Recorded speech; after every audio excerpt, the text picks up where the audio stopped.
మన ధర్మబోధ YouTube channel ఎవరైనా subscribe చేసుకోకపోతే ఇప్పుడే సబ్స్క్రైబ్ చేసుకోండి.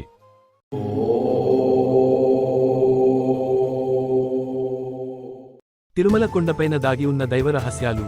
తిరుమల శ్రీవారి కొండ అంటే ఆధ్యాత్మిక శక్తులు నిండిన ప్రదేశం. ఆ కొండలోని ప్రతి రాయి, ప్రతి పచ్చని చెట్టు, ప్రతి గాలి తాకిడి కూడా దైవత్వాన్ని గుర్తు చేస్తుంది. శాస్త్రాలు, పురాణాలు చెబుతున్న రహస్యాలు ఇవి. 1. శ్రీనివాసుడి శిరస్సు కొండలా మారింది. భూదేవి, వరాహస్వామి, విష్ణువు మధ్య సంభవించిన దివ్యలీలలో భాగంగా తిరుమల కొండ శ్రీ మహావిష్ణువు శిరస్సు అని చెబుతారు. అందుకే దీనిని శేషాచలం అని పిలుస్తారు. 2.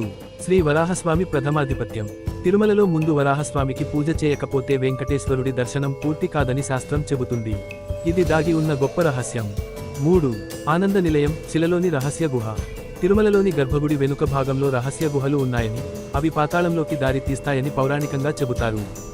అవి కేవలం దేవతలకే ప్రసిద్ధం, మనుషులకు కనిపించవు. 4. బాలాజీ విగ్రహం వెనుక రహస్యాలు. శ్రీవారి మూర్తి వెనుక భాగంలో ఎల్లప్పుడూ తడి వాతావరణం ఉంటుంది. గర్భగుడిలో గాలి చలనం లేకపోయినా వెనుక భాగం ఎప్పటికీ తడిగా ఉంటుంది.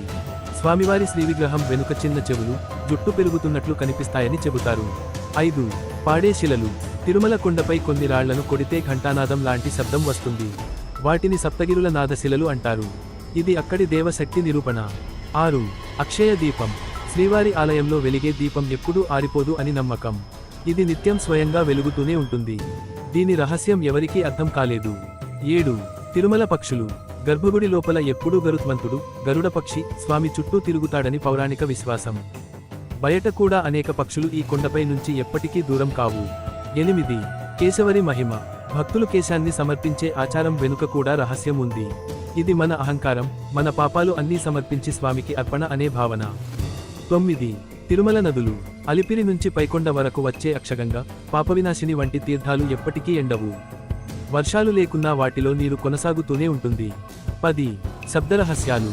రాత్రిపూట కొండల్లో మంగళవాయిద్యాలు, జపములు వినిపిస్తాయి అని చాలామంది అనుభవించారు. ఇది దేవతల ఆరాధన అని చెబుతారు. మొత్తం మీద తిరుమల శ్రీవారి కొండ అనేది దేవతల వాసస్థలం, మహాదివ్య శక్తుల నిలయం.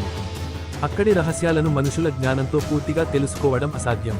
మీకు కావాలంటే నేను ఈ రహస్యాల వెనుక ఉన్న శాస్త్రీయ కోణం కూడా చెబుతాను.